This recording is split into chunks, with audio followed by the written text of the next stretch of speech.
특별 CCYD의 최리나입니다. 믿었던 독일마저 신용등급이 한 단계 강등되었습니다. 미국의 독립신용평가사인 이건 존스 레이팅스에 의해서인데요. 왜 강등됐는지 잠시 후에 살펴드리겠습니다. 그 영향에 의해서 미국과 유럽 증시 모두 다 적지 않게 하루 만에 다시 빠져버렸습니다. 범유럽 스톡스 지수는 연중 최저치까지 빠졌는데 이런 분위기 속에 미국의 어닝 쇼크까지 시장에 부담을 더했습니다. 연준의 베이지북도 시장에 별로 큰 모멘텀은 되지 못한 것도 안타까운 대목인데요. 먼저 유럽, 뉴욕 마감 상황부터 살펴볼게요.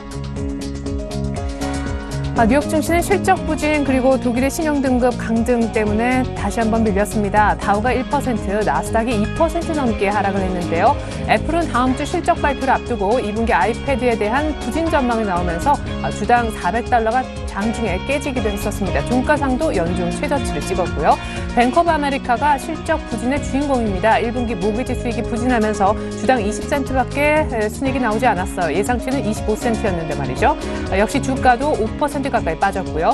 연준의 베이지북의 그나마 내용이 괜찮았습니다. 주택과 부동산 시장의 분위기에 힘입어서 미국 경제가 계속해서 완만하게 성장하고 있다고 평가했지만 약간의 저가 매수가 붙는 정도의 재료 역할밖에 못했습니다. 유럽 증시가 벌써 내리막길이 나흘 연속이네요. 무엇보다 독일의 신용 강등 우려가 나왔습니다. 더 정확히는 유럽 증시가 개장을 하고 있는 동안은 독일의 신용 등급이 강등될 수 있다는 소문이 있었고 유럽 증시 마감 후에 이 소문은 확정이 되었습니다. 이건 존스에 의해서인데요.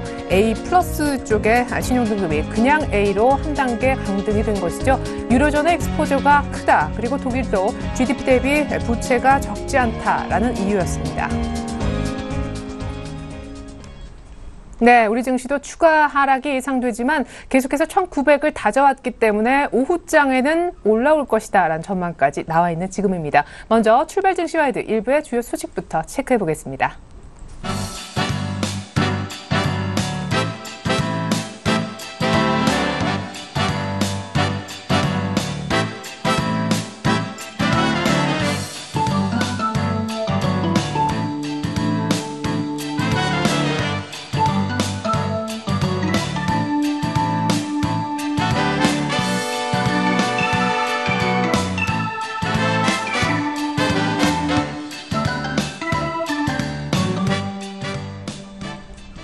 네, 특별히 오늘 글로벌 이슈 속 숨겨진 키 시간에는요, 독일의 신용등급 강등에 관해서 면밀하게 분석을 듣도록 하겠습니다. 먼저 시초가 3% 공략주 알려드려야 되겠죠? 메리츠 정금증권 강정훈 부장님 연결되어 있습니다. 부장님 안녕하세요.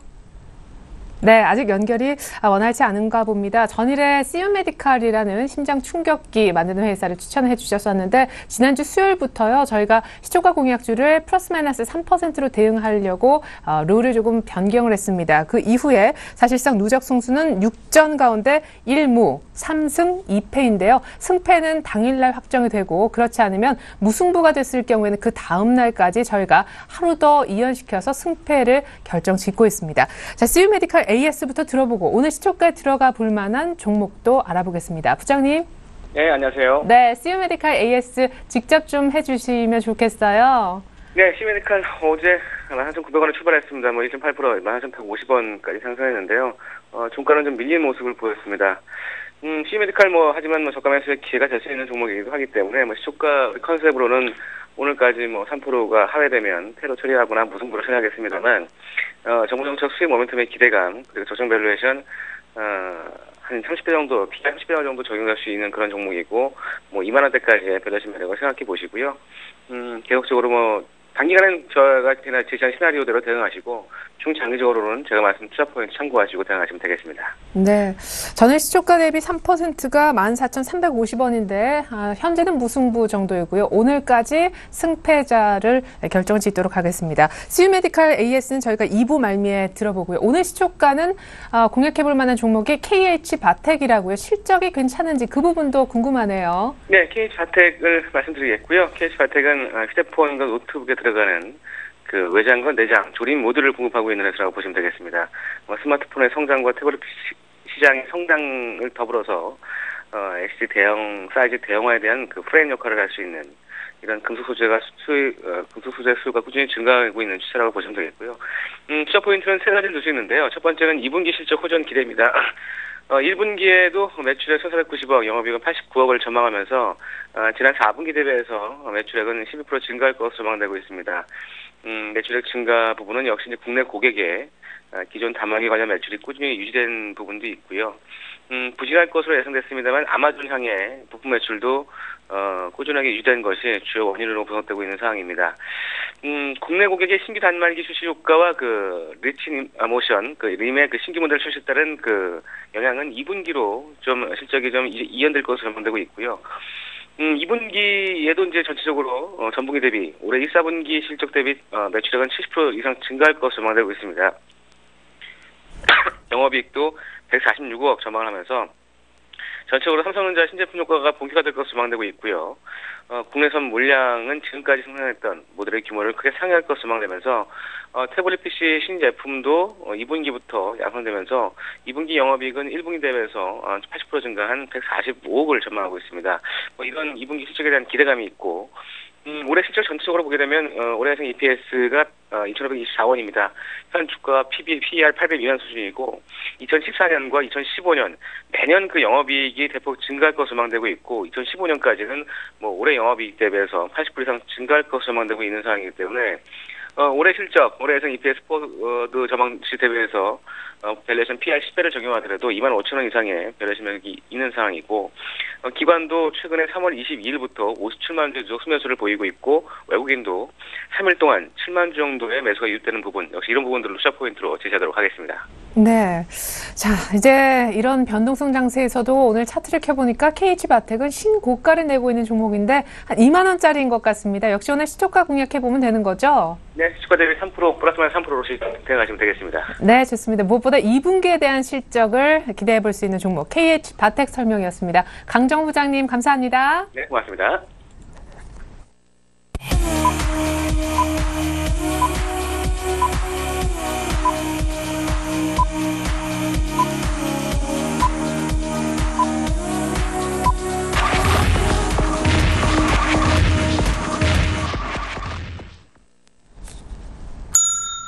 네, 4월 18일이죠. 목요일 우리장 이제 막 열릴 것 같습니다. 독일의 신용등급이 한 단계 강등된 날입니다. 뱅크 오브 아메리카 등 미국 쪽 실적 쇼크도 있는데요. 자, 미국과 유럽 시장이 다시 한번 흔들렸는데 우리도 지금껏 흔들려 오지 않았습니까? 오늘 다시 동반도 흔들릴 것인지 시초가가 아마 궁금하실 겁니다. 그리고 오늘 초반에 뭔가 매수의 기회로 삼아야 하는 날인지에 대해서도 저희가 해답을 준비했습니다. 출발 상황에 도움 말씀 주실 두 분의 전문가부터 소개해드리죠. 오늘 임형식 전문가님과 샘플러스 로즈스타클럽에 계시는 이상로 전문가님 도움 주시겠습니다. 안녕하세요. 네, 안녕하세요. 반갑습니다. 네, 자 먼저 임형식 전문가님께서 거래소 쪽 출발 상황 알려주시죠. 네, 오늘은 뭐 약세 출발이 전개되고 있죠. 약 8포인트 하락한 1915포인트에서 일단 장이 시작될 것으로 보여지고요. 계속해서 뭐 국내적으로 돌발 악재로 인해서 200일선인 1920포인트 전후에서 바닥을 다지는 모습을 보여주고 있는데요. 금일도 연기금이라든가 기관 쪽에서 매수세가 얼마나 들어오느냐에 따라서 일단 뭐 하방 경직성이 전일처럼 이루어지는지 지켜볼 대목이라고 볼 수가 있겠습니다. 먼저 시가총액 상위 종목의 흐름을 보면은 삼성전자, 현대차, 보합권에서 출발하고 있는 모습을 보여주고 있고요. 포스코가 최근에 약세 국면이 전개되고 있는 모습을 보여주고 있죠. 전일 뭐 일시적으로 반등이 나타났긴 했지만 금일 다시 한번 재차 1.4% 하락한 31만 5천 원대 가격 국면에 전개되면서 5일선에 이탈하는 모습이 전개되고 있고요. 최근에 그 엔저 약세에 따른 그 미국에서 우려감 표명을 함으로 인해서 현대차, 기아차, 그다음에 현대모비스 하락폭이 미미한 모습을 보여주고 있습니다. 최근 들어서 뭐 약세 국면이 지속되었던 LG화학 일단은 뭐 5일선에서 바닥을 굳히는 그러한 양상이 점진적으로 전개되고 있는 모습이 나타나고 있고요. NHN의 경우에는 계속해서 기관 배수에 힘입어 상당히 견조한 흐름이 전개되고 있습니다. 금일 다시 한번 한 1%대 상승하면서 30만 원대를 타진하는 모습을 보여주고 있고요. 최근 뭐 좋은 흐름을 보였던 LG 디스플레이가 금일 뭐 개파락하는 모습을 보여줬습니다. 아무래도 뭐 애플 영향이 큰 것 같고요. 금융 섹터의 경우 그동안에 뭐 견조했던 뭐 하나금융주주의 경우에도 최근 약세가 나타나고 있는데 은행업종의 경우에도 1분기 실적이 뭐 보통 한 30% 정도 감소할 것이라는 그런 우려 소식이 현재 지수 약세를 이끌고 있다고 보실 수가 있겠고, 그동안 낙폭이 컸던 고려아연, 금일은 반등하는 모습을 보여주고 있네요. 시가총액 상위 종목군들의 경우 전반적으로 혼조 국면이 전개되고 있는 모습을 보여주고 있고, 금일 전반적으로 전 업종이 약세 국면을 면치 못하고 있습니다. 음식료 섹터가 강보합권을 형성하면서 선전해주고 있고요. 역시 전기가스업, 역시 한국가스공사가 금일은 상승하는 모습을 보여주고 있습니다. 전반적으로 그 투자 심리가 위축되면서 경기 방어주 성격인 음식료 섹터, 일부 전기가스 업체가 선전하고 있는 모습을 보여주고 있고, 그 외에 전반적으로 약세 국면이 형성되고 있습니다. 쪽이 오늘도 좋군요. 자, 상세하게 특징주에 대한 대응법도 잠시 후에 챙겨드릴 것을 약속드리겠습니다. 일본 니케이의 출발 상황은요. 우리가 약보합세로 출발하고 있는데 니케이도 0.8% 정도 소폭이지만 개파락을 동반해서 개장을 했다는 소식입니다. 지표가 하나 나왔는데요. 일본의 3월 무역 수지가 3,624억 엔 정도 적자를 기록했다고 합니다. 지금 유럽 쪽 분위기도 좋지 않은데 지표마저 좋지 않아서 우리보다 조금 더 개파락분이 크지 않았나 생각을 해보았습니다. 자, 코스닥의 분위기도 역시 살펴봐야 될 텐데 최근에 오히려 더 기대를 모으는 쪽이 바로 코스닥이잖아요. 네, 어떻습니까? 네, 금일 코스닥 같은 경우는 외국인의 지금 보합권 움직임 나타나고 있죠. 그리고 기관 같은 경우에는 지금 매도세를 좀 보이고 있습니다. 그래서 어제까지만 좀 하더라도 기관과 어느 정도 기관의 매수세 자체가 조금 긍정적이었다고 말씀을 드릴 것 같으면 오늘 같은 경우에는 어느 정도의 좀 차익실이 나오지 않나 그렇게 좀 보시기 좋겠고요. 그리고 지수상으로는 지금 558.24포인트 나타내고 있습니다. 그만큼 코스닥 같은 경우에는 550포인트를 기점으로 해서 지금은 어느 정도 다시 한 번 더 상승 추세로 전환이 될 확률이 좀 높은 그런 지수권이 아닌가 그렇게 좀 조심스럽게 좀 말씀을 좀 드리겠고, 시총 상위주 한번 같이 보시면 눈에 띄는 종목이 오늘 셀트리온이 오늘 2%대 지금 강세를 좀 보이고 있는데, 서정진 회장이 또 발표를 했죠. 그래서 국민과 어느 정도 여론이 합의만 해준 다시 한 번 더 의견을 본보고할 수는 있다 그렇게 말을 또 했습니다. 그만큼 공매도 세력과의 전쟁을 좀 선포했다고 좀 보시는 게 좋겠고요. 마지막 최후 통첩이라는 의미에서는 우리가 정말 셀트리온의 서정진 회장이라든지 아니면 거기에 일가가 주장하는 것처럼 정말로 공매도 세력이 존재를 하는지 여부를 확실하게 알 수 있는 부분이 아닌가 그렇게 좀 말씀을 좀 드리겠고, 그만큼 지금은 우리가 매수권에 가담을 하시든지 아니면 매도권에 가담하시든지 판단을 하기에는 조금 섣부른 감이 있습니다. 그만큼 사실 확인을 어느 정도 목전에 두고 있는 만큼 우리가 그 부분을 한 번 더 확인하시고 거기에 대해서 셀트리온의 회사 가치를 다시 한 번 더 평가받는 계기가 되었으면 좋겠습니다.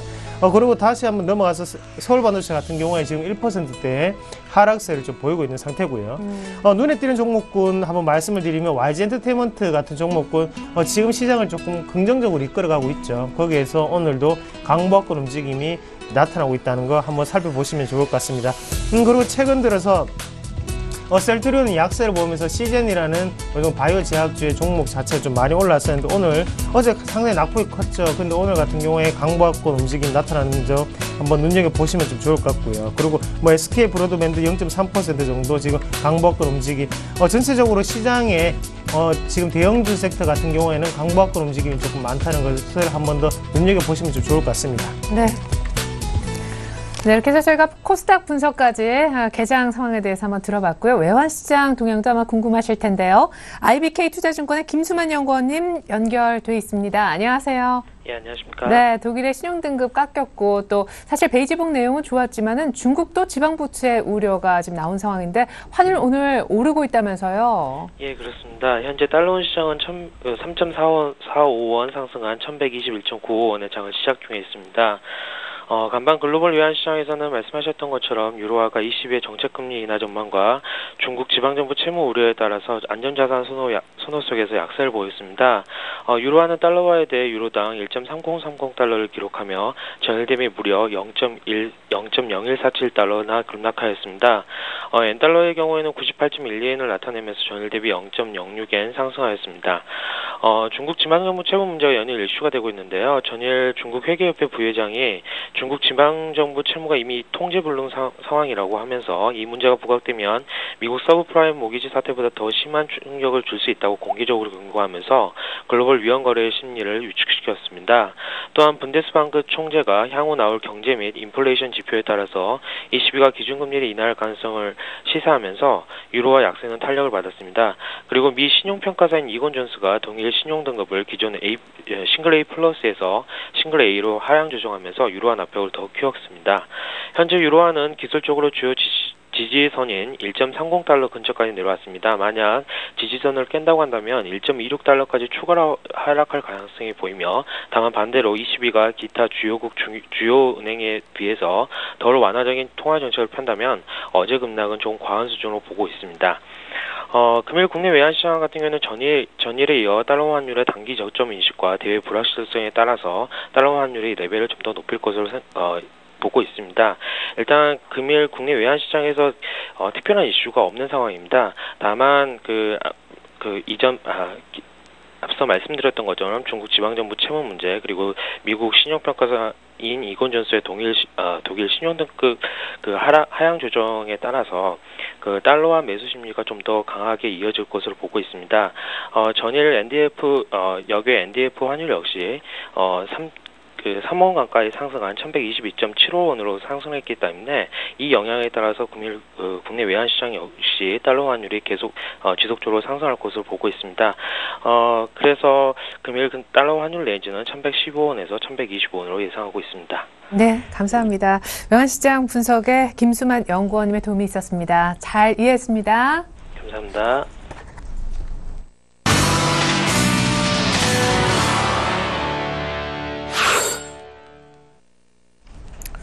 네, 어느 정도 하락이 예상된 날 개파락을 소폭 하긴 했지만 코스피는 1910선이고요. 코스닥도 1포인트 정도만 밀리는 가운데 거래소에는 어제 초반 모습처럼 외국인들의 매수가 소폭 들어오고 있습니다. 그래서 고수들의 작전 타임 세워봅니다. 오늘 만나보실 고수는 주식회사 알파라이징 스탁에 계시는 정재훈 실장님이에요. 안녕하세요, 실장님. 예, 안녕하십니까. 네, 최근에 변동성이 많이 동반됐지만 종가상 보면 결국 오르고 끝이 나는 장이었습니다. 실적이 중요한 분위기인데 오늘도 장 초반은 매수해볼 만한 타이밍이 있을까요? 작전 세워주시죠. 예, 전날 항상 미국 시장이 밀려 내려오게 되면 우리나라 시장도 시초가에 영향을 받으면서 좀 밀려 내려옵니다. 최근에는 변동성이 좀 확대가 되고 있는 그런 모습들 속에서 실적이 안 좋은 종목군들 같은 경우는 밀려 내려오는 그런 모습들이 나타나고 있는데요. 전에도 보셨다시피 일단 대형 섹터 같은 경우에 개파락 부분들, 급락 부분들이 상당히 좀 크게 나타나는 점입니다. 최근에 수급적인 부분들을 보더라도 외국인 쪽과 기관 쪽에서 매수를 해주는 종목군들이 그나마 좀 괜찮은 그런 모습들이 나타나고 있고요. 이제 최근 그 흐름들을 보게 된다면 기관 쪽에서는 손절성 물량이 출회가 된 이후에 다시 또 약간의 좀 매수를 해주고 있는 그런 모습인데, 지금 외국인들 같은 경우는 여전히 4거래를 연속적으로 좀 거래소 시장 쪽에는 매도가 나와주고 있는 그런 상황들입니다. 현재 약간의 좀 매수세가 들어오고 있는 그런 상황들인데요. 지금 현재 상황으로 외국인들이 매수가 이제 전환이 됐다라고 보기엔 좀 이른 감이 없지 않나 싶습니다. 코스닥 쪽을 보시더라도 5거래를 연속적으로 일단 외국인들 매도가 출발이 되고 있는 반면에 기관 쪽에서는 큰 물량들이 좀 나오고 있지는 않습니다. 이 부분들을 정리를 해보면은 코스닥 쪽 섹터들의 수급이 훨씬 더 좋은 부분들은 실적이 괜찮기 때문에 그런 모습들이 좀 나타나지 않나 싶습니다. 최근에 그 매매 포인트를 좀 잡게 되면 특정한 이슈나 아니면 포인트를 잡고서 종목군들을 좀 접근하면 좋을 것 같은데요. 단기적인 시각으로만 보게 된다면 이제 갤럭시 4에 대한 출시가 얼마 남지 않았습니다. 그렇게 된다면 갤럭시 4에 대한 부품 섹터들 여전히 좀 강한 그런 모습들이 나타났었는데요. 그 부분들을 좀 노려보게 된다면 아마도 단기적인 트레이딩 전략으로는 참 좋겠다라고 좀 말씀을 드리고 싶고요. 반대로 이제 LG전자 쪽에서도 실적이 상당히 좀 예상을 상회하는 그런 실적을 좀 예상을 하고 있는 그런 상황들이기 때문에요. LG전자 쪽의 부품을 좀 공급하는 그런 기업들, LB세미콘이라든가 이런 종목군들을 보신다면 아마도 트레이딩 관점으로는 좀 안정성 있는 그런 수익을 좀 낼 수 있지 않을까라고 좀 생각을 합니다. 여전히 IT 쪽에 대한 부품 섹터부터 시작을 해서 확산되고 있는 부분들, 전자결제라든가 무선 충전 관련 이런 쪽으로도 확산이 좀 되고 있는 상황들이기 때문에 여전히 거래소 쪽보다는 코스닥 쪽이 먹거리가 많다라고 좀 보셔도 좋을 것 같습니다. 오늘 제가 제안을 해드릴 종목은 코스닥 종목입니다. 코스닥 시장의 기술적인 흐름을 보더라도 여전히 좀 살아있는 모습들이고 신고가를 내고 난 이후에 좀 눌러주는 그런 모습들이 좀 나타나고 있는데요. 이런 눌림목을 이용해서 좀 매수를 하게 되면 좋겠다라고 좀 말씀을 드리고 싶고요. 지난번에 말씀드렸다시피 21선 부분이죠. 약 550포인트가 이탈되는 흐름들이 나타나게 된다면 좀 리스크 관리를 한다라고 좀 보셔도 좋을 것 같습니다. 제가 제안해드릴 종목은요. 오늘 인프라웨어라는 기업을 좀 준비를 했습니다. 인프라웨어 많이 좀 들어보셨던 그런 기업이 아닌가 싶습니다. 폴라리스 오피스에 대한 부분들이 좀 상당히 강한 그런 모습들이 있는 기업이다라고 좀 보셔도 좋을 것 같습니다. 지금 현재 이 인프라웨어의 폴라리스 오피스 같은 경우라면은 지금 안드로이드 기반의 시장 점유율 1위를 좀 기록하고 있는 그런 기업입니다. 삼성전자의 갤럭시 2와 갤럭시 3에 이어서 갤럭시 4에도 독점적으로 좀 공급을 하고 있는 그런 사항들이고요. 거의 시장 점유율로 보게 된다면은 안드로이드 기반으로 형성돼 있던 안드로이드 기반 체제 운영 체제에 보게 된다면 거의 마켓시어가 70% 이상을 차지하고 있다라고 좀 보셔도 좋을 것 같습니다.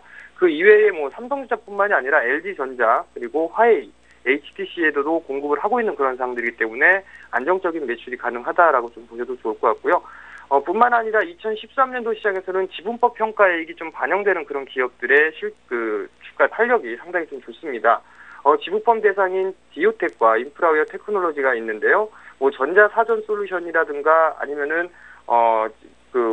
오피스에 대한 부분들, 그다음에 OS에 대한 공급을 해주면서 턴어라운드가 좀 예상이 되고 있는 그런 상황들이기 때문에요. 향후에 좀 관심권으로 놓고 봐도 좋다라고 좀 말씀을 드리고 싶습니다. 수급적인 모습들을 좀 보겠는데요. 전날 인프라웨어의 기관 쪽에서의 꾸준한 매수세가 유입이 되고 있는 그런 상황들입니다. 골고루 좀 매수가 들어와주고 있고요. 연기금 쪽에서 전날 좀 매수가 들어와주는 그런 모습들이 나타났습니다. 외국인들 같은 경우는 매도와 매수를 좀 반복적으로 해주고 있는데요. 어느 정도 매도 물량은 좀 이제 끝나지 않았나 싶습니다. 최근에 주가가 상승을 하는 그런 모습들이 나타났을 때 기관들이 좀 매도를 치는 그런 모습들이 나타났었고요. 외국인들 같은 경우는 샀다 팔았다를 좀 반복해주는 그런 모습들이 나타나고 있기 때문에 일단 주가의 탄력도 면에서는 일단 기관 쪽이 좀 더 낫다라고 좀 보셔도 좋을 것 같습니다. 가격적인 좀 전략을 살펴보겠는데요. 지금 현재 12,300원권에 좀 거래가 되고 있는 그런 모습들입니다. 정고점 부분들을 넘어서고 있고 신고가 부분 12,700원을 돌파를 할 것인가 이 부분들을 좀 테스트를 하고 있는 그런 상황들인데요. 지금 현재 자리에서는 충분히 매수가 가능하다라고 좀 보셔도 좋을 것 같습니다. 뭐 12,000원 부분까지는 분할 매수 포인트를 좀 잡아봐도 좋겠다라고 좀 말씀을 드리고 싶고요. 목표가도 마찬가지로 1, 2차로 좀 나눠서 드리도록 하겠습니다. 단기적으로 좀 보시는 분들 같은 경우라면 정고점을 넘어서 13,500원 정도까지 목표가를 좀 설정해서 보시면 좋을 것 같고요. 2차 목표가는 신고가 부분입니다. 16,800원 정도 2차 목표가를 좀 제시를 해드리도록 하겠고요. 손절가는 61선 이탈이 되는 시점이죠. 11,200원 이탈되는 그 가격대를 손절 라인으로 좀 제시를 해드리도록 하겠습니다. 네, 갤럭시 S4 수혜주 인프라웨어 신고가를 이제 곧 볼 것 같습니다. 정지현 실장님 감사합니다. 예, 감사합니다.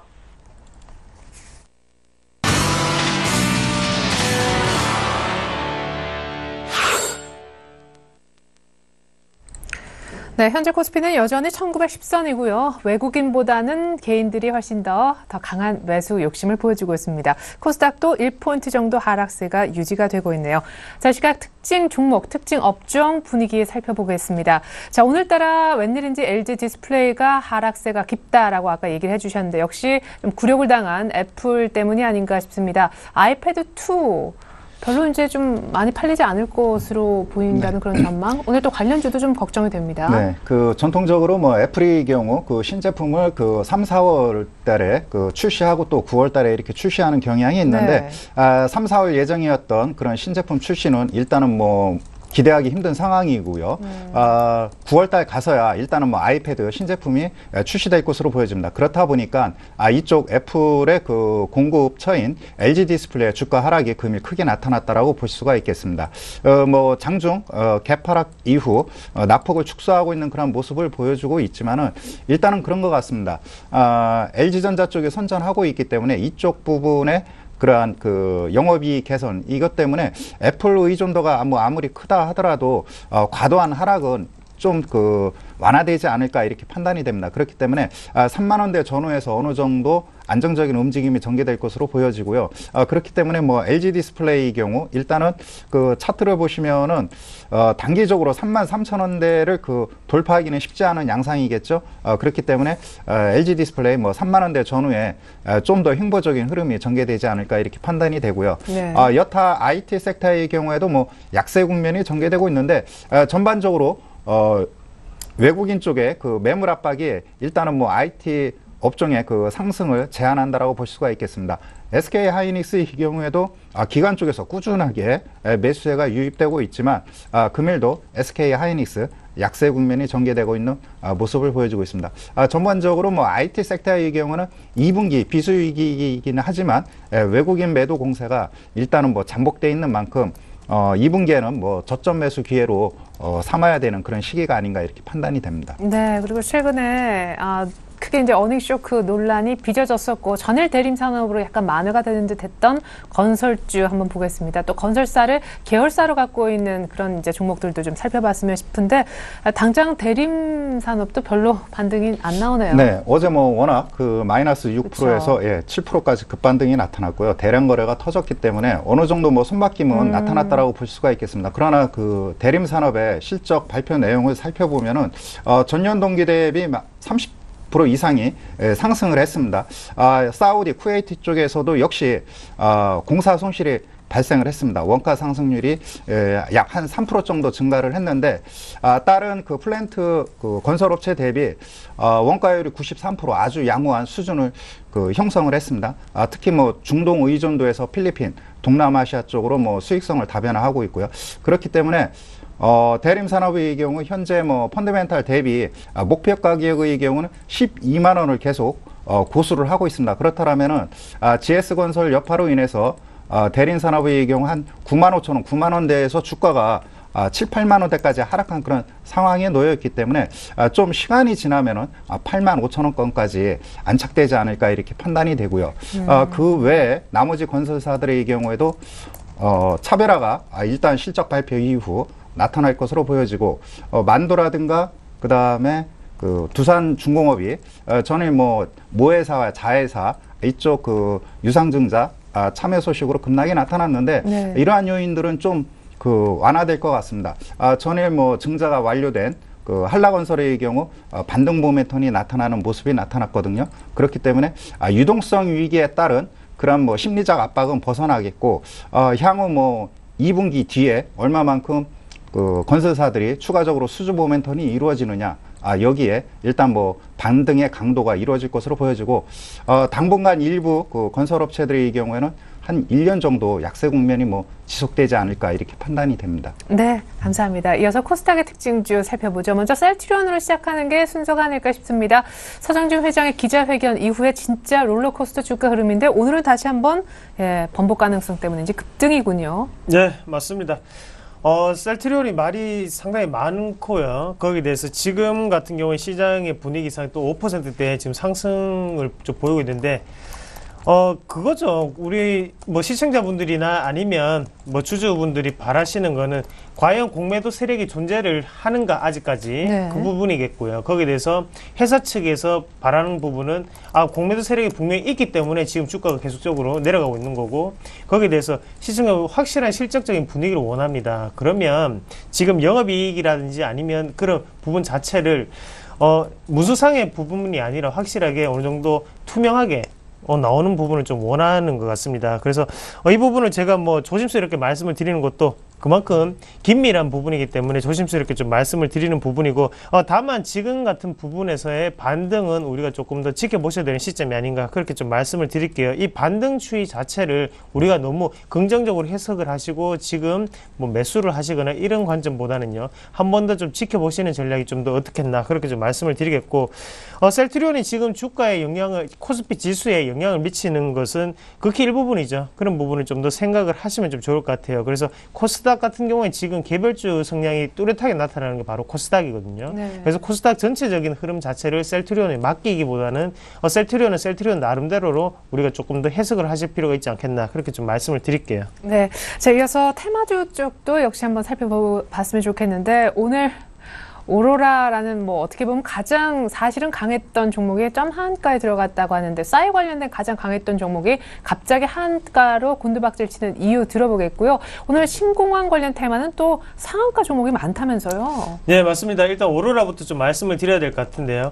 오로라 같은 경우에 가장 유명한 캐릭터가 있었죠. 유후와 친구들이라는 네. 예, 중국에 어느 정도 지금 매출처를 확보를 하면서 많이 올랐었는데 지금 싸이에 대한 매출처 자체가 지금 국내에 한정되어 있다, 해외 판권이 없다는 소식에 지금 하한가를 지금 기록을 하고 있습니다. 그만큼 해외 매출 자체에 어느 정도 좀 시선을 맞췄다고 좀 보시는 게 좋겠고요. 지금 차트상 보시더라도 상당히 급하게 오르는 것도 사실이고 투자 경고 종목이 떴었죠. 그렇기 때문에 지금은 우리가 한 번 더 좀 생각을 해봐야 될 것 같아요. 지금 같은 경우에 이 부분 자체가 일단 단기적인 조정으로 보셔야 될 것 같고, 제가 보는 시각으로는 한 번 더 다시 한 번 더 시선 자체가 우상향으로 좀 패턴이 바뀌지 않을까, 그렇게 좀 말씀을 드리겠습니다. 일단 싸이 관련주 자체 오늘 부진한 모습이 나타나고 있는데 꾸준히 지금 기대감이 어느 정도 반영이 되고 있는 상황이거든요. 하지만 이런 기대감 자체가 지금은 결과적인 과정 안에서 뭐 뉴스의 뭐 매체를 통해서거나 아니면 미국의 매체를 통해서 계속적인 이슈가 될 수 있습니다. 이 부분 자체를 한 번 더 눈여겨보시는 게 좀 좋지 않겠나, 그렇게 좀 말씀을 드리겠습니다. 어차피 주식이라는 게 기대감이 반영이 되는 부분이고, 기대감이 노출이 되고 난다면 그때는 이제 또다시 하락 추세로 전환이 되죠. 하지만 지금은 아직까지 기대감이 좀 충족한 그런 부분이 아닌가, 그렇게 좀 말씀을 드리겠습니다. 뭐 꺾이는 건 아니다라는. 네, 맞습니다. 예. 일단 조정이 조금 깊어질 수는 있거든요. 그래서 우리가 너무 빠르게 저점을 잡기보다는 오늘은 좀 쉬시고요. 예. 뭐 내일쯤에나 그때 저점을 한 번 더 다시 한번 보시는 게 좀 좋다고 좀 말씀을 좀 드릴게요. 네, 이어서 신공항 테마. 예, 신공항 테마주를 좀 말씀을 드려야 될 것 같은데, 예, 신공항 테마주 같은 경우에 제가 신공항 테마주는 상당히 좀 조심스럽게 좀 말씀을 드리고 싶습니다. 그만큼 뭐 지금 같은 경우에 오늘 분위기가 상당히 좋은데, 제가 확실하게 좀 말씀을 드리면 신공항 테마 같은 경우에는 제가 확실하게 뭐 아는 부분보다는 지금 차트적으로 움직이는 부분이 훨씬 더 좀 크다고 좀 말씀을 드릴게요. 그래서 거기에 대한 정확한 내용을 제가 숙제를 하지 못했던 거는 정말 죄송하고요. 대신 신공항 테마 같은 경우에 변동성이 상당히 크다는 점이 있었기 때문에 제가 뭐 관심권에 두지 않았습니다. 그래서 지금 이렇게 급하게 제가 뭐 섣부른 정보를 드리는 것보다는 그 부분에 대해서는 옆에 이명식 전문가님한테 그 부분을 조금 참고를 좀 하도록 하겠습니다. 네, 글쎄요. 일단 박근혜 대통령께서 남부 신공항 관련해서 로드맵을 짜라라는 뭐 지시가 내려졌다, 이런 뉴스도 있더라고요. 그 전에 그 이명박 그 정부 때 그쪽 그 창원 이쪽 그 경상도 지역에 경쟁이 치열했습니다. 근데 국내적으로 보면은 김영삼 정부 때부터 SOC 투자 내수 경기 활성화로 인해 가지고 수요 예측이 빗나가 가지고 현재 그 적자 구조가 형성되고 있는 이쪽 그 국내 공항이 몇몇 있습니다. 그렇다 보니까는 차기 정부로 이게 넘어왔는데, 실제적으로 뭐 그쪽 그 경제 기반이라든가 이렇게 그 살펴보면은 필요로 한 것은 사실입니다. 그러나 현재 그 지금과 같이 경기가 불투명한 그런 상황 속에서 추가적으로 대규모 SOC에 투자한다는 거는 좀 무리가 있지 않나, 이렇게 판단이 되고요. 왜냐하면은 그 수요 예측이라든가 여러 가지 실패로 해서 사당행에 그 투입된 자금 뭐 20조 원이 넘거든요.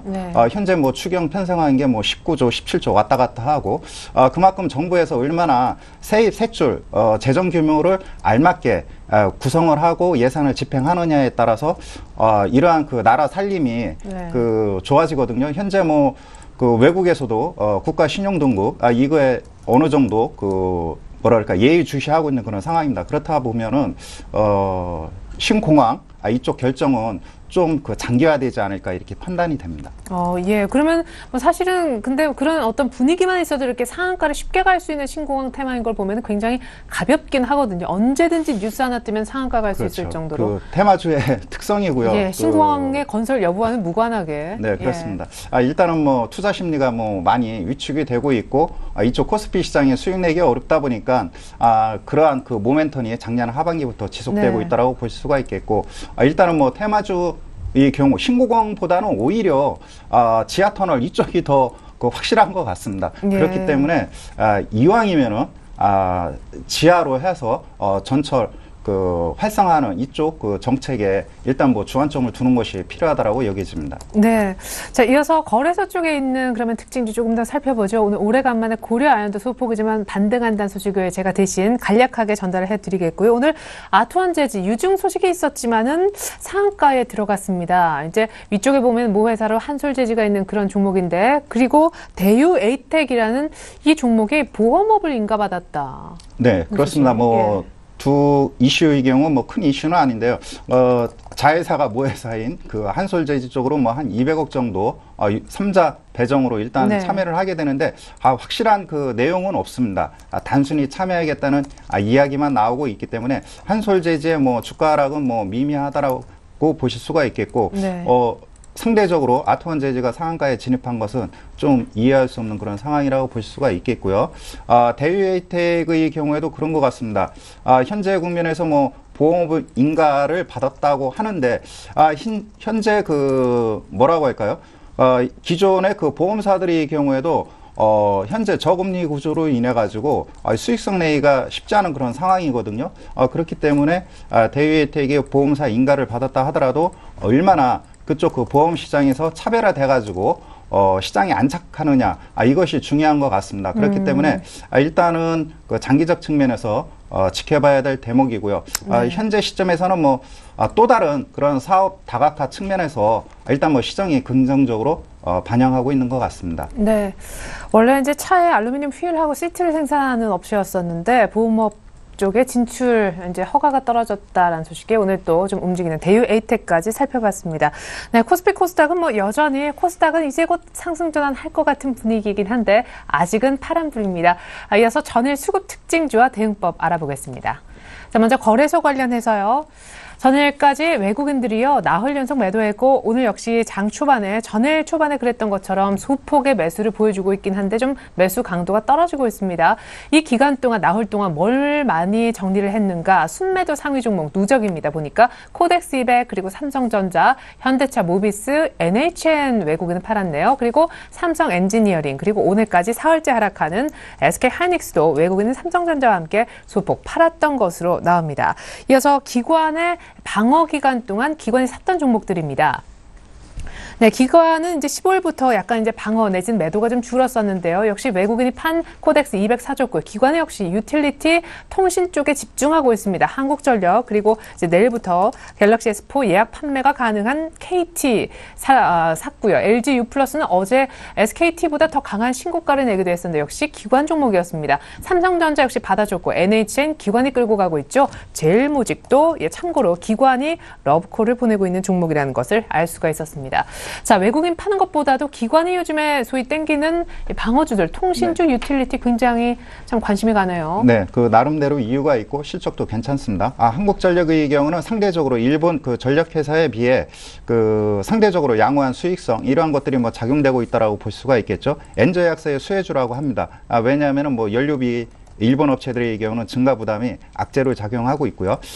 대표적인 거는 LG U+입니다. 통신주 내에 최근 들어서 뭐 한 5일 동안 한 500만 주 이상 매수한 것 같습니다. 일단은 그 통신 섹터 내에서 유일하게 그 1분기 실적이 뭐 상당히 좋아질 것으로 보여집니다. 무려 뭐 전년 동기 대비 58% 급증할 것으로 보여지고 그런 측면에서 상대적으로 SK텔레콤, KTB에 유리한 그런 고지에 놓여 있다라고 보실 수가 있겠습니다. 또한 특징적 종목의 경우는 제일모직입니다. 대표적인 뭐 턴 어라운드 관련주인데 3월 27일 이후 기관의 꾸준한 그 매수세가 지속적으로 유입되고 있죠. 그렇기 때문에 기관의 그 특징적 요소를 보면은 한국전력, KT, LG U+, 그 다음에 제일모직도 내수주이면서도 실적이 좋아지고 있고 그 턴 어라운드가 확인되는 이쪽 그 종목으로 지금 뭐 대규모 매수세가 집중되고 있다라고 보실 수 있겠습니다. 네, 감사합니다. 이어서 코스닥 수급 특징주도 제가 준비했는데요. 자, 외국인이 나흘 연속 거래소만 판 것이 아니라 같은 기간 코스닥도 똑같이 사지 않았습니다. 많이 판 종목들이 누적으로 나오고 있네요. 가장 많이 정리한 종목은 역시 말 많은 셀트리온이었고요. 두 번째는 YG엔터, 세 번째가 SM이었습니다. 그리고 네 번째는 오스템 임플란트, 그 뒤로 CJ ENM과 SFA, 이지바이오가 있었군요. 자, 반면에 기관이 이제 코스닥 쪽에 오히려 사준 종목들 역시 같은 기간 저희가 한번 비교를 해보시라고 준비를 했는데 기관은 SM을 샀고요. 있고요. 그 다음으로 컴투스 역시 게임주에 관심을 보였습니다. CJ 오쇼핑, CJ ENM 다 받아줬고 사줬습니다. CJN이란 바이오 종목도 매수를 했고 최근에 카지노 쪽이 괜찮은데 파라다이스도 기관이 관심 보이고 있어요. 솔브레인이라는 종목도 7위에 랭크를 했습니다. 네, 코스닥의 수급 특징주를 통해서 뭔가 얻을 만한 교훈이 있나요? 네, 맞습니다. 그러면 기관은 지금 당겨주기, 그리고 외국인은 밀어주기가 되겠죠. 그만큼 외국인 같은 경우에 지금 지수상으로 어느 정도 지금 시총 상위주들을 밀어준다는 거죠. 매도세를 보인다는 거고, 여기에 대해서 기관 같은 경우에는 받아주면서 지수 자체를 조금 버텨주겠다는 그런 움직임이 좀 나타난다고 보시는 게 좋겠고요. 그래서 지금 외국인의 매도세 자체가 기관이 받아주는 형국입니다. 이 부분 자체가 유지가 되면서 코스닥 같은 경우에는 550포인트 이상을 지금 기록을 하고 있는 경우고요.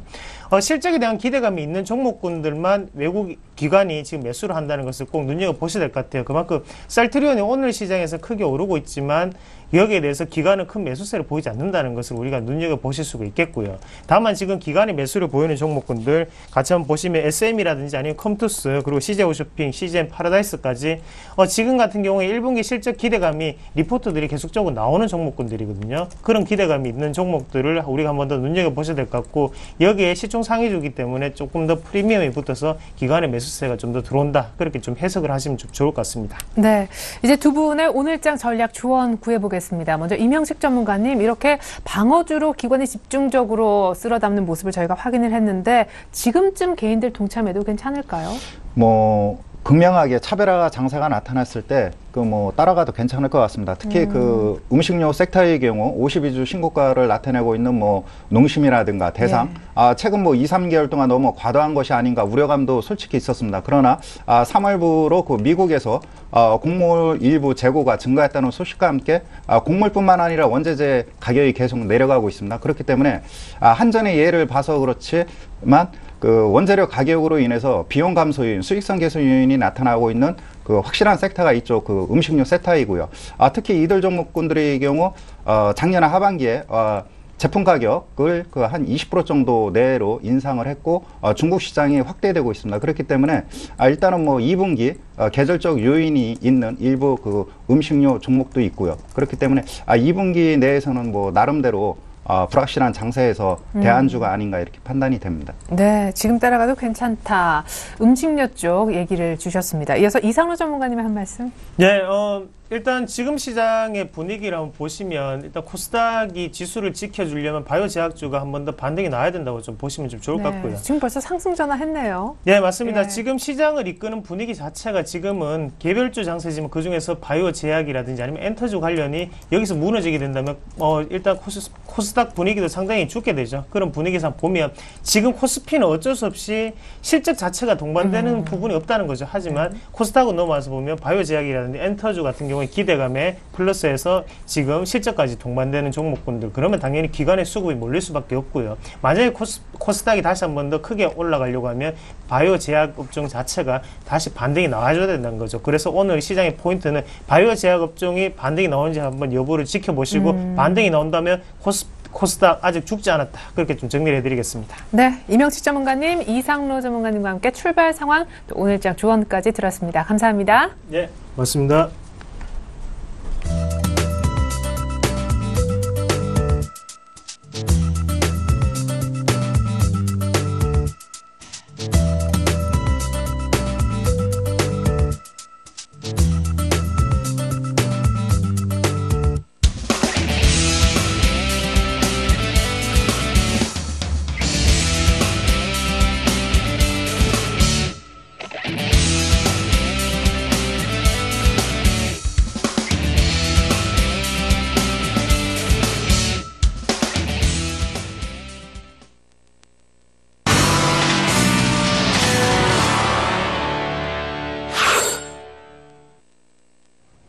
안녕하세요. 증권사 모닝전략 김혜영입니다. 오늘도 각 증권사에서 내놓은 리포트 내용 보다 자세하게 살펴봅니다.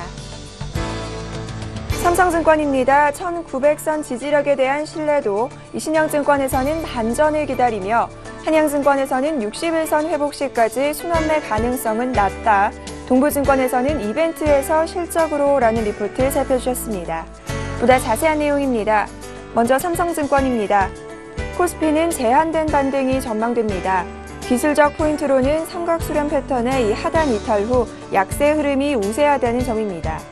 다만 1900선에서 반등해 지지력을 보이고 있고 거래 대금도 늘어나 저가 매수세가 활발하게 유입되고 있습니다. 소재와 산업재 중심으로 개별 악재들이 불거져 이 1900선 지지력 테스트에 나서기도 했지만 국내 투자자들의 저가 매수세 유입으로 결국 1900선에 대한 지지력은 확인한 것으로 판단됩니다. 또한 4월 말 갤럭시 S4 판매가 주가 상승의 긍정적 재료로 판단되며 다만 약세 흐름이 가팔라 단기 반등 목표는 전고점 정도로 제한될 전망입니다.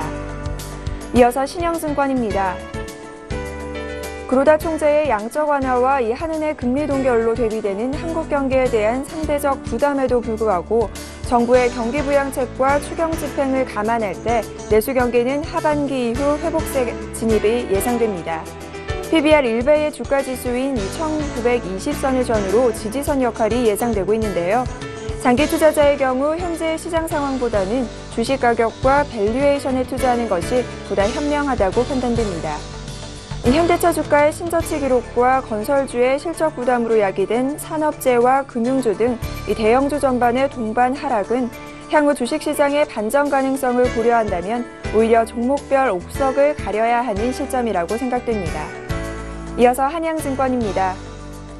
코스피는 1900선 바닥권을 확인했습니다. 몇 차례 거친 다중 형태의 가능성은 있지만 신뢰도는 높아질 것으로 판단합니다. 또한 이 엔저의 진정세 역시 나타나고 있는데요. 이 가운데 원자재 가격 하락과 추경 편성에 의한 이 내수 부양책으로는 IT 등 소비재에 관한 긍정적 매수 관점을 유지하도록 합니다. 또한 코스피가 61선인 1970선 회복과 안착 확인 시까지는 순환매 가능성은 낮아 적극적 대응 자세가 필요로 합니다.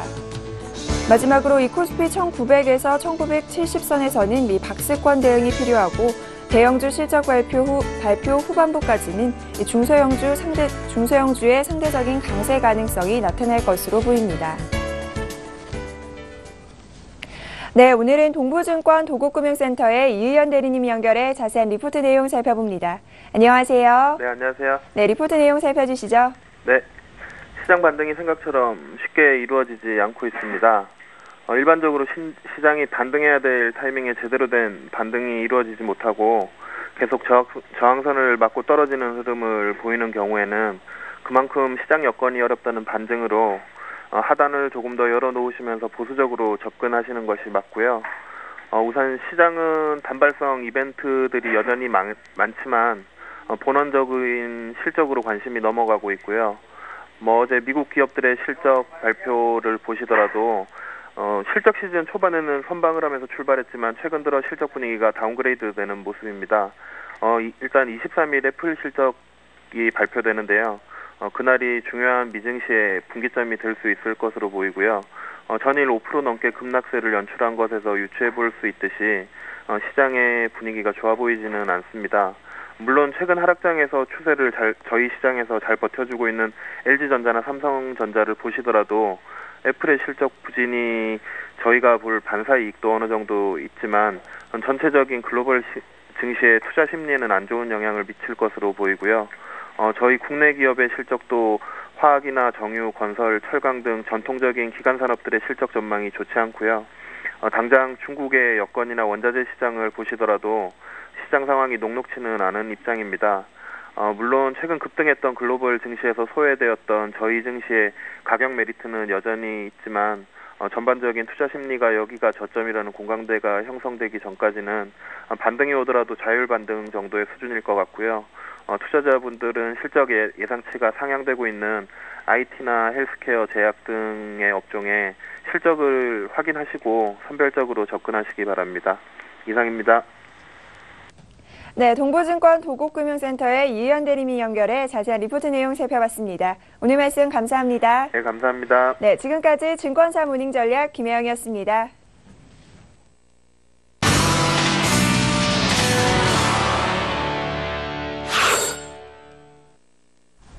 네, 글로벌 이슈 속 숨겨진 의미 찾아보는 시간이죠. IM투자증권 김동섭 이사님 만나보겠습니다. 이사님 안녕하세요. 네, 안녕하세요. 네, 믿었던 유럽 경제대국 1위, 독일의 신용등급이 A+에서 그냥 싱글 A로 깎였는데 미국의 독립신용평가사 이건 존스에 의해서라고 합니다. 그 강등 원인도 궁금하지만 국채 3대 신평사가 아니잖아요. 이건 존스의 발언이 얼마나 영향력이 있는지요?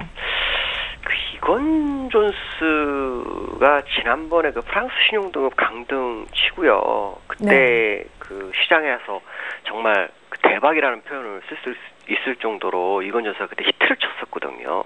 이탈리아 신용등급도요.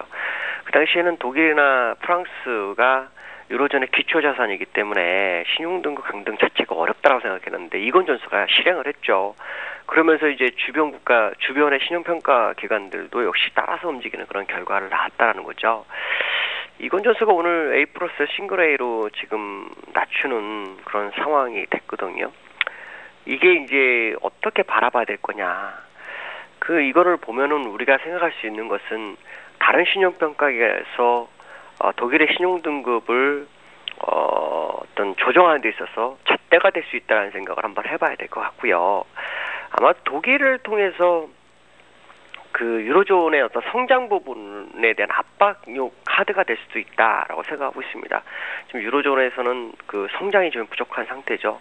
어저께 프랑스의 그 GDP 대비로 부채 비율을 했더니 내년도에 94%가 넘더라고요.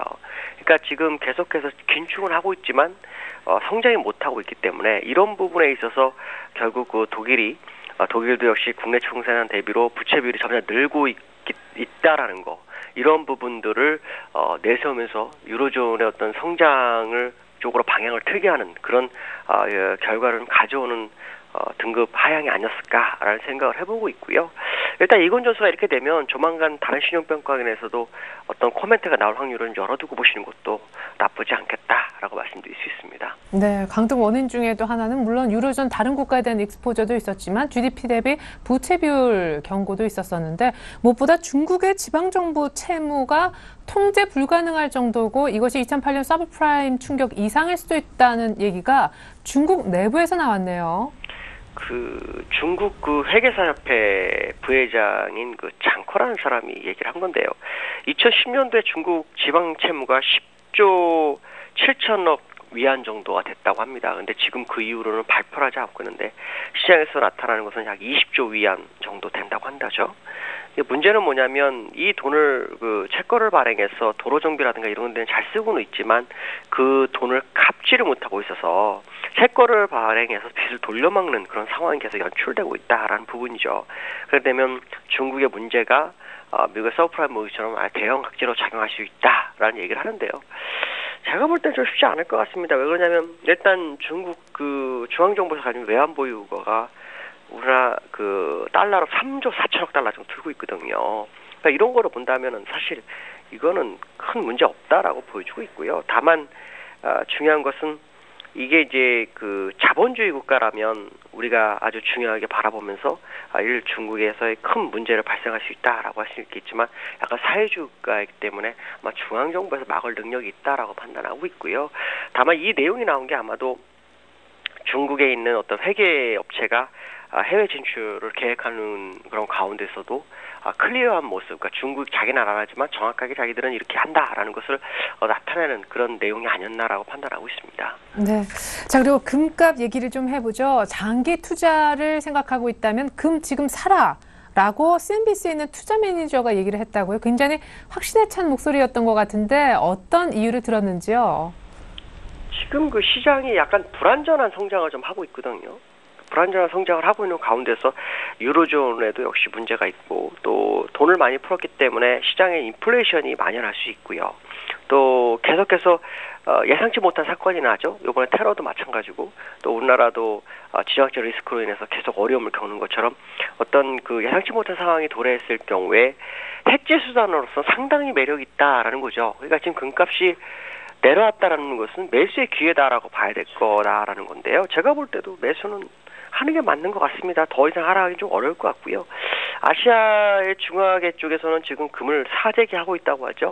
그렇다면 지금 이 금값 내려오기를 시장은 굉장히 기다렸다라고 판단하는 것이 맞지 않나 이렇게 판단하고 있습니다. 네. 자, 이제 오늘장 조언을 좀 구하겠습니다. 이렇게 독일의 또 신용등급이 깎일 줄이야. 사실 지금 미국과 중국 또 좋지 않은 지표 소식도 있었었고 또 무엇보다 뉴욕도 어닝 때문에 조금은 힘들어하는 이래저래 그런 모습이거든요. 우리 증시에 대한 반등 모멘텀이 없다는 분석도 사실 좀 많아진 그런 느낌인데 오늘 우리 장에 관한 조언 한 말씀 해주신다면은. 우리나라는 사실 전 세계에서 왕따 당했죠. 장이 왕따 당한 상태였는데 네. 그 시점의 내용들을 보면 N저에 대한 부분, 그다음에 지정학적 리스크에 대한 부분, 또 재정정책과 통화정책에 엇갈리는 내용 뭐 이런 것들이 시장에 작용을 했고 뱅가드 물량에 대한 부분이 있었거든요. 근데 뱅가드 물량은 이제 거의 소진이 다 된 것으로 지금 예상이 되고 있고요. N저도 미국에서 추가적인 N저에 대한 강한 경고가 나오기 시작하는 문제가 생겼죠. 그럼 추가적인 N저가 좀 어렵다는 것이고요. 또 북한도 그 협상 테이블 쪽으로 방향이 틀어지고 있다라는 것을 확인한다면 지금 우리나라가 그전에는 어쩔 수 없는 악재들이 산적해서 디커플링이 걸렸지만 지금은 유로존이나 이런 데가 하락한다 할지라도 오히려 우리나라는 그 자체적인 악재가 해소를 할 수 있는 기회를 점점점 막고 있다라고 본다면 오히려 지금 국내장은 상승적으로 태동 가능성을 좀 열어두고 보셔야 될 것 같고요. 그 다음에 이제 그 기관들이 그 3월 7일 전후로부터 시장에 거의 매수를 엄청나게 많이 해서요. 현물이 제가 알기로 3조 6천억 정도 좀 되는 걸로 좀 알고 있고요. 그다음에 선물도 지금 그 정확하게 한 2만 3천 개 정도를 가지고 있는데 이게 금액으로는 거의 한 3조가 다 되고 있거든요. 그럼 시장에 상승 베팅한 게 거의 6조에서 7조 정도 됐다는 얘기는 우리가 속된 말로 몰빵을 했다는 얘기거든요. 그렇다면 결국 기관들의 기관화 장세, 그러니까 결국 기관들은 향후 시장을 좋게 보고 있고요. 또 하나는 지금 국내 자산운용사 CIO들이 우리나라 주식의 비중 확대를 예상하고 있습니다. 그래서 이런 부분을 본다면 지금 내려간다고 너무 두려워하실 이유는 전혀 없다라고 보여주고 있고요. 다만 종목들별로 너무 많이 빠져서 지수는 1900이지만 종목의 체감 1500도 안 되는 것 같습니다. 그렇다면 지금은 공포를 이용해서 주가의 물량을 받아가는 어떤 기관들의 모습이 나타나고 있다고 판단하기 때문에요. 결국에는 기관에 의해서 주가는 고점을 향해서 다시 달릴 것이다라고 보여주고 있고요. 제가 볼 때는 출발선에는 들어와 있다라고 판단하고 있습니다. 네, 무엇보다 엔저와 북한 리스크 등 우리 코리아 디스카운트도 완화되고 있는 시점이다라는 분석도 있었죠. 기관화 장세 저도 같이 기대해 보겠습니다. 김동섭 이사님 감사합니다. 네, 감사합니다. 네, 상승에 성공했었던 코스닥이 다시 조금 꺾이지만 물론 낙폭은 크지 않습니다. 근데 코스피가요 1910선을 위협하고 있네요. 시가보다 더 떨어질 것 같은 분위기 별로 좋진 않은 것 같습니다. 잠시 후 2부로 다시 올게요. 고맙습니다.